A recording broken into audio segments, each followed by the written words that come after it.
Senator King, let me share this with you before I get started. I can't tell you how extremely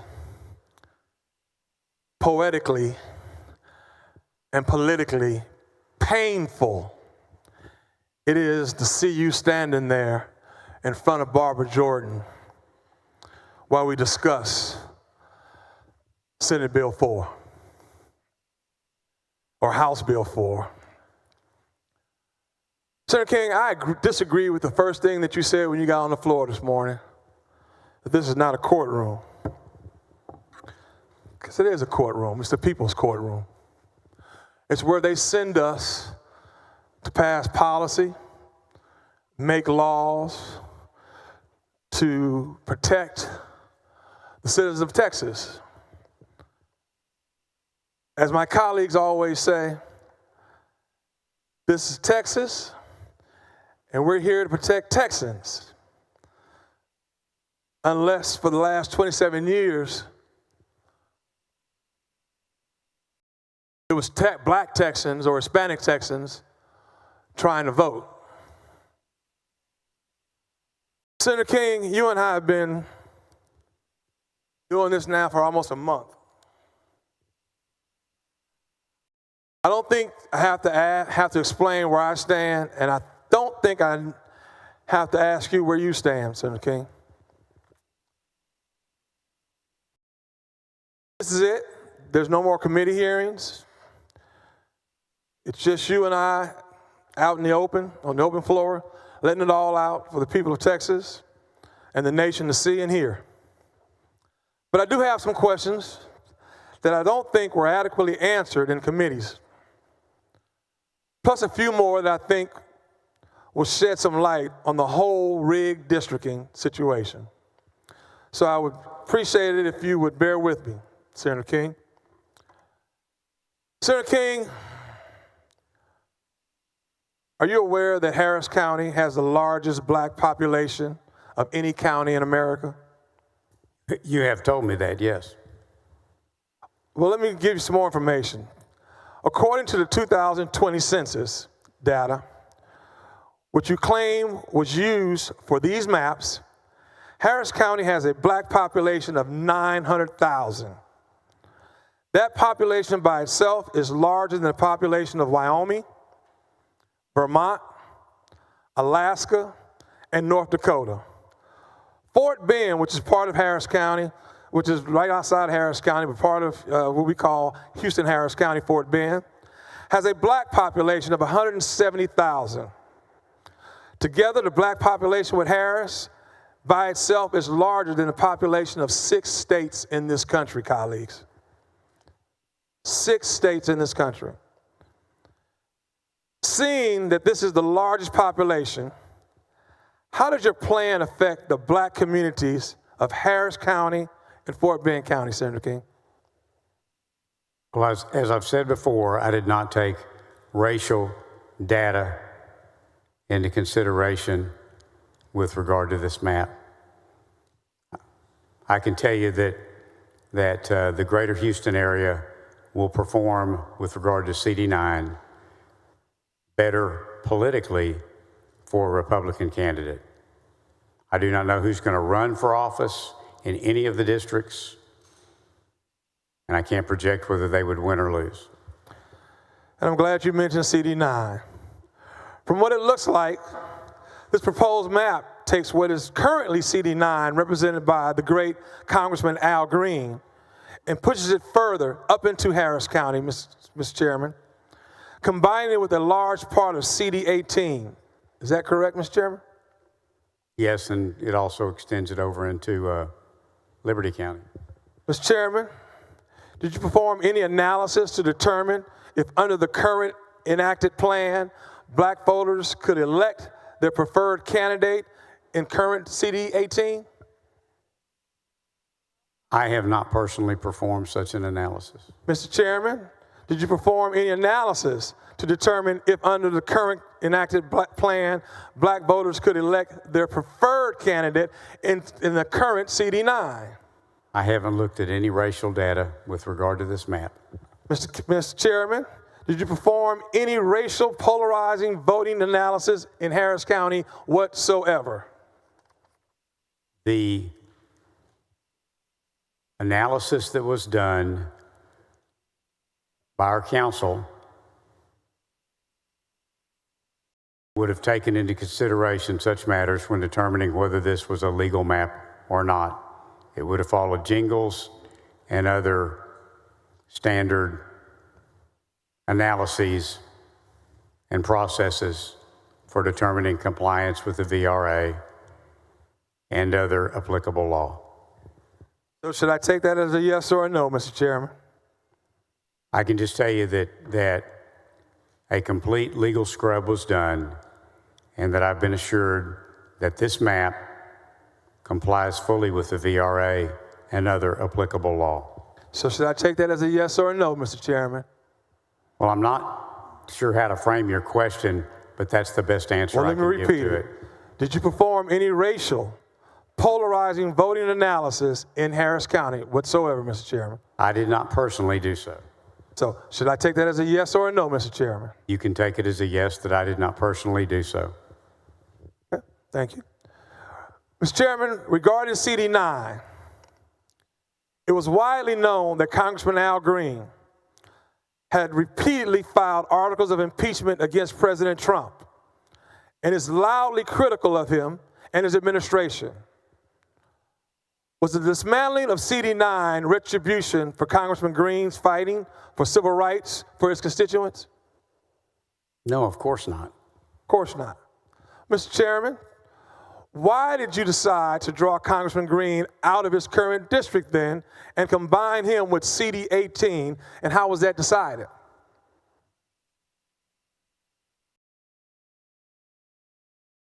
I actually don't know how the final decision was made in that.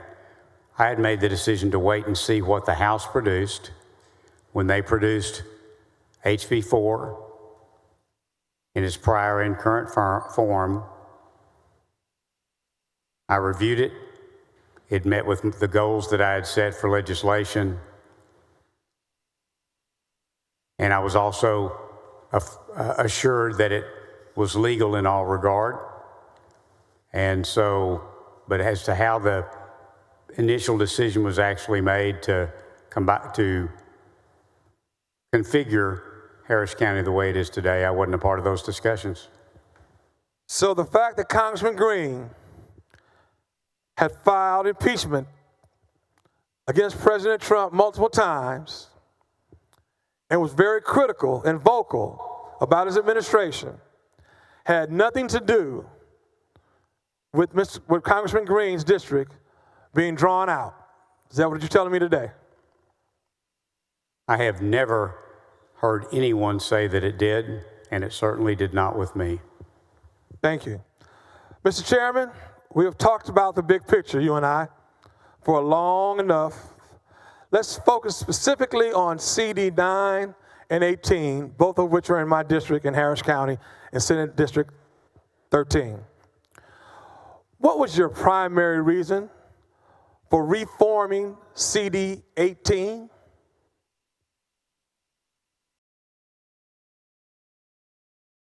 Well, the primary purpose for reconfiguring that region was to create a district that performed better for a Republican candidate, and CD9 meets that criteria in the proposed form.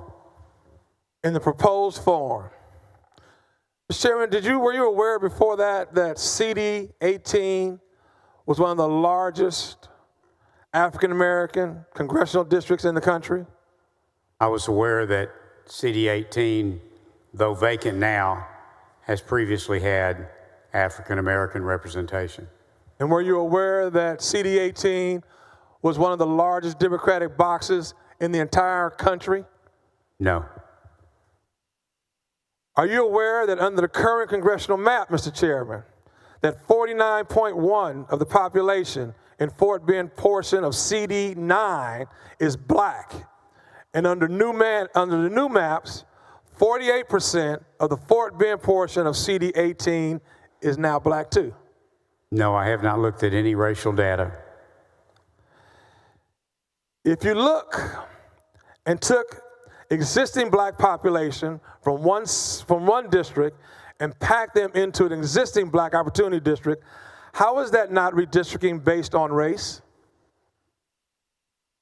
I'm assured that this map, as currently proposed, does not pack or crack any existing districts. Mr. Chairman, I want you to know I thoroughly disagree with you because Senate District 18, Congressional District 18 is more than packed. Senate District 18, Senate District 9 was cracked. Senator, in 2024, ABC News did an exit poll for the presidential election in Texas. 80% of African Americans responded, identified as Democrats, Mr. Chairman. In this case, race and partisan advantages are one of the same. Under the VRA, you don't have to intend to discriminate, you just have to discriminate based on race. Do you understand that, Mr. Chairman? Yes. This is Harris County portion of new CD18 now. The new CD18 has a total population of 272. The total black population of Harris County is 907,000. How can you say that packing CD18 was not racially based when around 1/3 of the largest black population in the country is located in one district, Mr. Chairman? 1/3 of the black population, okay, is located in one district. How can you say that's not packing? I've been assured that that does not meet the legal requirements for packing. Okay, maybe not meet the legal requirements, but I want you to understand what I just said. CD18 has not racially based, when around 1/3 is not racially based, as you say, but around 1/3 of the largest black population in this country is in one district.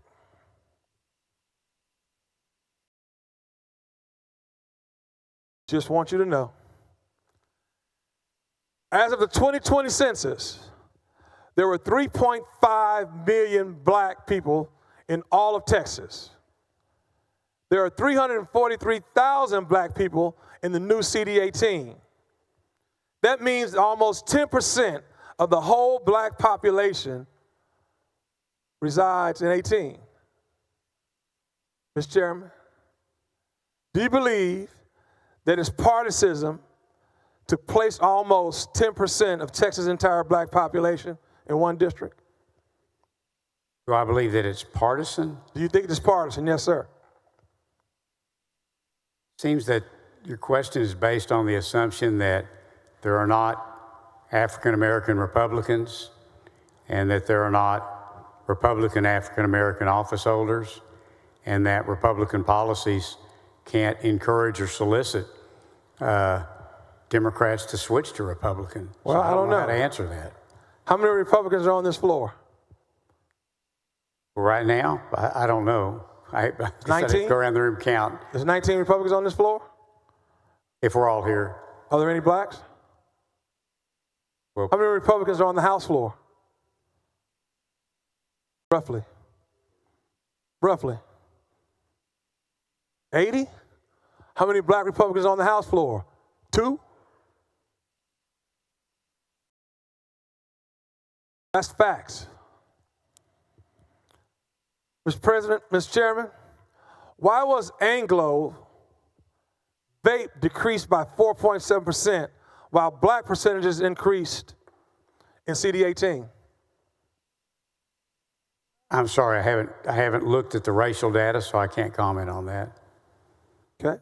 Then why was Hispanic VPA decreased by 7.6 while the black percentage increased in CD18?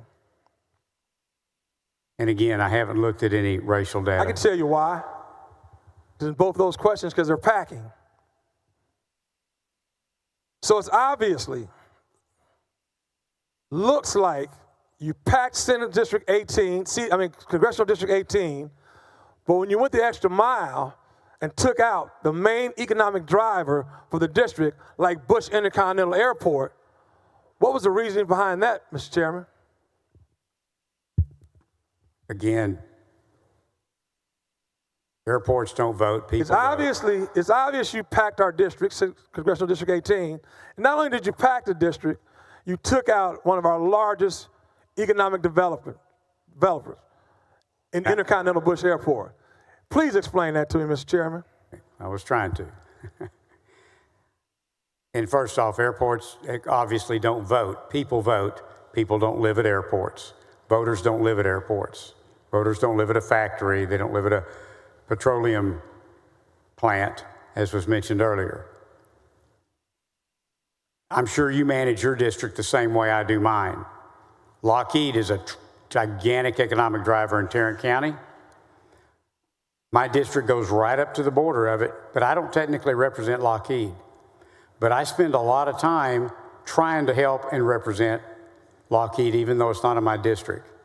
And I just don't ever understand the logic when someone says, well, we took an airport out of this district.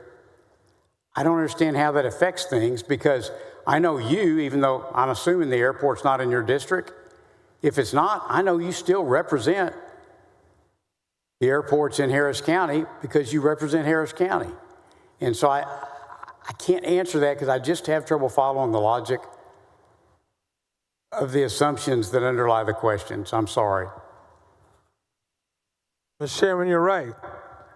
Airports don't vote, but they are economic drivers.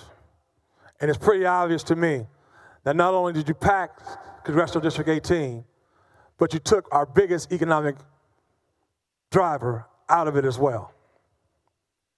Let's move on. The Congressional District 9. Are you aware that the current Congressional District 9 is a black opportunity district?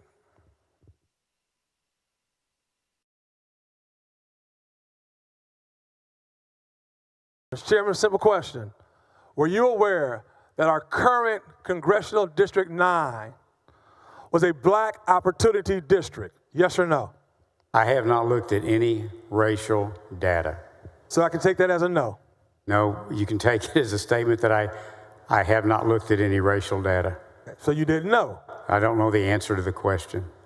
Sounds like you're saying you didn't know that it was. Mr. Chairman, are you also aware that the newly created Congressional District 9 drops off black vape by 28.4%? I haven't looked at any voting age population data, CVAP, if that's what you were referring to. Mr. Chairman, why did you decide to dismantle an existing black opportunity district? I did not. You did not? Because you didn't know it was? Or you just did not? Because you did. You dismantled, Mr. Chairman, this bill, this map, dismantles an existing black opportunity district. For the record. I can't answer a question like that unless I have examined racial data, and I have repeatedly said that I have not. So you don't believe what I'm saying to you, Mr. Chairman? No, what I'm saying is I don't know the answer to it. Okay. Because I haven't examined racial data, because I thought that was an inappropriate way to draw this redistricting map. That is, well, and let me assure you, Mr. Chairman. I Chairman. did not draw, but it's an inappropriate way to approach the redistricting process. Let me assure you of three things. CD9 is a black opportunity district. CD9's black vape dropped by 28%. And CD9 in this new map will be dismantled. The black opportunity district will be dismantled, Mr. Chairman. Let me assure you of that. Finally, I want to end talking about public participation. Throughout this whole process, Chairman, you have stressed public participation Every time I wanted more people to testify in committee, you pointed out to the email submission portal. Let's take a look at the numbers out of that email submission portal that you kept speaking of. Chairman King, are you aware that we received emails into our portal submission system? I'm sure you are, because you talked about it quite a bit. Yes. I had my team look up the samples of how many. The samples of how many went into the portal were 3,800 submissions, emails. Would you kind of confirm that number about? Is that about the same number you're thinking of? Sounds about right. Sounds about right. Mr. Chairman, out of that 3,800 into that portal, do you have any idea how many were in support of this redistricting map? I haven't run the numbers. I can tell you anecdotally, most were opposed. How many? I can tell you anecdotally, I haven't added it up, but anecdotally, the majority were opposed. Were opposed, the majority. Well, let me tell you the right number. 44 people out of 3,821 that entered into that portal, there were only 44, not 4,400, 44 people were in support of this redistricting map. There were 3,739 against this map, Mr. Chairman. That means that 97.8% of the portal submissions from an average Texans against redistricting, and only 2.2% are for it. Maybe I'm going to repeat that for all of my colleagues in this body. 2.2% of Texans that responded in the Texas portal were in support of this redistricting bill. We're elected to represent the will of the people. The people have obviously spoken. Then damn it, why are we passing this bill? Only 2.2% of Texans supported it.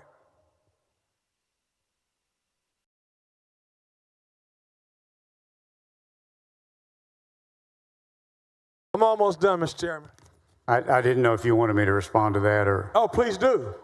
But no, I was just going to say, and of the witnesses that testified too, there's no question that Democrats are not in favor of this map.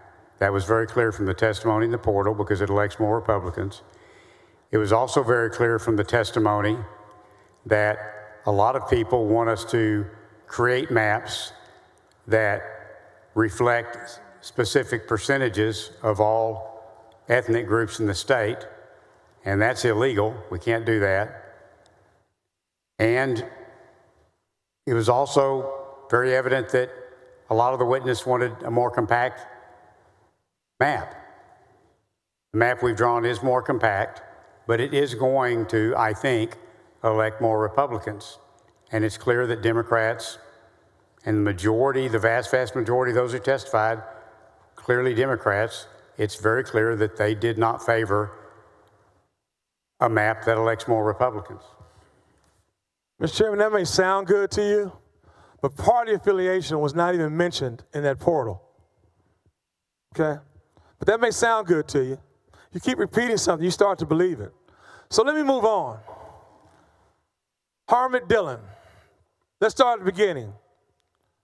We can both agree that the call of the first special session had an agenda item that stated legislation that provides a revised congressional redistricting plan in light of constitutional concerns raised by the U.S. Department of Justice. Is that correct, Mr. Chairman? That is, I don't have the call in front of me, but that sounds like an accurate restatement of the call. If you can allow, if I can ask you to trust me, that's what it said. The Department of Justice reference letter was written by Department of Justice Civil Rights Division of the Texas governor. Is that correct? Say that again, I'm The sorry. letter was written to the governor's office. Is that correct? From the Department of It Justice. was addressed to the governor's office and the attorney And the general. Attorney General. Is that correct? Yes, attorney general and the governor. Can we also agree that the letter specifically targeted 4 majority-minority districts? We've both seen that letter. It targeted 4 districts. Okay. Would you believe me if I told you those 4 districts were majority-minority? We've had that conversation, Mr. Chairman. I don't have knowledge of that. Let me off the top of assure my you, head. it was 4. I know there were 4. There 3 were of 4 them which districts. were in my district partially or whole. And the other one in Dallas, am I mistaken? And the other one in Dallas. All 4 of them were majority-minority districts, Mr. Chairman. I assure you of that. Okay? Could you go with me on that? Yes, I'm sorry. I just don't have the letter in front of me. All right.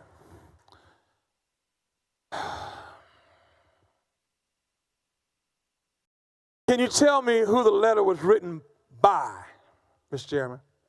One of the the director of the Civil Rights Division of the U.S. Department of Justice. Can you recall her name, Mr. Chairman? Last name was Hermide. Her what? Hermide. It's Harmit Dillon, Mr. Yeah, Chairman. Hermide Dillon. I'm sorry. Thank you. Harmit Dillon. First name Harmit, last name Dillon, Mr. Chairman. Will you agree with me on that? Yes. Do you know anything about Harmit Dillon, Mr. Chairman? No, not really. Not really? Mr. Chairman, would it surprise you if I tell you that Harmit Dillon strongly opposed the John R. Lewis Voting Rights Advance Act, which would restore voting rights acts to its full power, and that she penned an op-ed for Fox News, Mr. Chairman, in which she called the bill a power grab? And if you allow me to quote her, Mr. Chairman, I'll come right back with a question for you. Her quote, "All Americans, particularly Republicans in Congress, need to recognize H.R. 4 for the unnecessary power grab it truly is, and not be fooled by false propaganda about voting rights." That's what she wrote about the Voting Rights Act, Advance Act, from John Lewis. Mr. Chairman, so the letter is written and the committee is convened. The first question that we asked you in committee is this redistricting bill based on a letter from the DOJ. You remember that? I remember you asking me that question. You remember what your answer was? Whatever it was, it'd be the same one I would give right now. You know what it want me to give was? Do you recall what it was? Good answer. But do you recall what it was? I can tell you I have given no heed Mr. or Chairman, consideration your to answer that was a letter. resounding no. I'm sorry? Your answer from the very first day was a resounding no, Mr. Chairman. A resounding no. But you know what? It didn't stop there. Many times you were asked at various times that same question in committee hearings. And the answer almost every hearing was no. Know that I have not given consideration to that letter in the redistricting process, yes. Okay? Thank you for agreeing with me on that. Thanks for being honest with me on that, Mr. Chairman. What were your primary objectives during the redistricting process as chairman of the committee? What were you trying to accomplish? There's 2 questions, I'm sorry. What was your primary, purpose? Primary goal was to make sure that we produced a legal map. Right. And what were you trying to accomplish? The secondary objective, the secondary goal would have been to create a map that would perform better on a partisan basis for Republican congressional candidates. And not one time, that Mrs. Dillon's comments, concerns, or letter from the DOJ to the governor or to the attorney general was considered. As she wrote, all Americans, particularly Republicans in Congress, need to recognize H.R. 4 for the unnecessary power grab it truly is, and not be fooled by false propaganda voting rights. None of that came into place, not one time throughout the entire committee process. Is that right, Mr. Chairman? Is that what you want us to believe? Well, back it up a little bit. When you're talking about H.R. 4, what are you referring to? H.R. 4 is was the House Congressional bill. I'm not familiar with it. Okay. But not one time did you want us to believe it had anything to do. One time. No, with race. I don't know what she's Even though all this was out here, not one time did you want us to believe that the letter coming from the DOJ to the governor, to the Attorney General, none of it had to do with. I'll be honest with you, I'd never even heard her name before I read it in the letter. Okay, let me try one more time then. Let's see about this. On August 6th, Harmon Dillon appeared on Just the News, No Noise. It was a TV show. Just the News, just the facts, no news. No, what was it called? Let's get it right. Just the News, No Noise. Where, on that program, Ms. Dillon stated, while discussing Texas redistricting, that we wrote to Texas telling them that though the law had been struck down a couple of years ago, their districts are now in compliance with the federal voting right. Are not in compliance, let me repeat that, are not in compliance with federal voting right laws. So they need to take action to fix them. This is what triggered the Texas legislature to the governor to call a legislative special session to put new maps together. She admits on a show why she sent this to the state of Texas, to the governor, and to the attorney general. You weren't aware of that, were you, sir? No, I didn't see that interview. So throughout this whole committee process, you have stated that the DOJ had no bearing on this redistricting, correct? It has had no bearing on on me personally, no, none whatsoever. Okay. But recently, you and Chairman Hunter have pivoted to stating that it's all about partisan advantage. Is that correct, Mr. Chairman? It's all about partisan advantage now, right? I have said that my objective in this map was to create a map to perform better for Republican congressional candidates. Partisan advantage. We agree?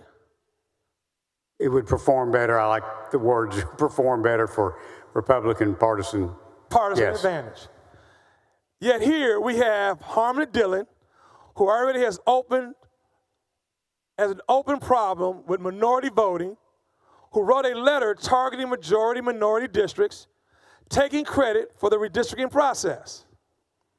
She did it for our redistricting process, Mr. Chairman, Senator, right here in Texas. Senator, I'm sorry, I couldn't pick her out of a lineup. I haven't met her, I haven't talked to her. I understand. I never saw her name before I saw the letter. I understand. I've disregarded the letter because it wouldn't address the legislature. I understand. I don't know what else to say about it. I understand. And I'm closing. Her explanation regarding the need for redistricting is literally based on race. I'm going to repeat that. Her explanation regarding the need for redistricting in Texas is literally based on race. Further, those very districts were either redrawn or completely dismantled. Your explanation is based on partisan advantage. Somebody's not telling the truth. I'm not going to say who it is. I don't know who it is, but it's obvious somebody's not telling the truth. Are you also aware that the agenda items related to redistricting in the proclamation for the second call, Mr. Chairman, the second special session got rid of the reference to the DOJ letter? Let me say that again so my colleagues can understand, Royce. The second call letter, it got rid of the DOJ letter. It was nowhere in the picture. Is that just a coincidence, Mr. Chairman? I honestly hadn't noticed that until now. I haven't read the second call. I just knew that congressional redistricting had been placed on it, and once it's placed on it, it's a very general topic for the Senate. I close with this. I find it very interesting. There's a lot of coincidences going on here that we said from the very first day. That when you and Chairman Hunter start calling this, a partisan advantage move,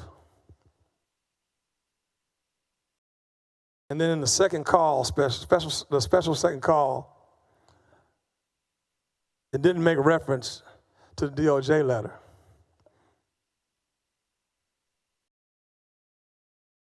Nobody has answers. Something's not adding up.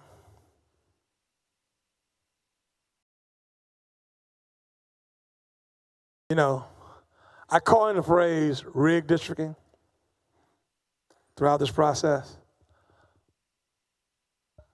This whole process is a sham. This whole process is a farce. And it will forever be called rigged districting. Thank you, members. Thank you, Mr. President.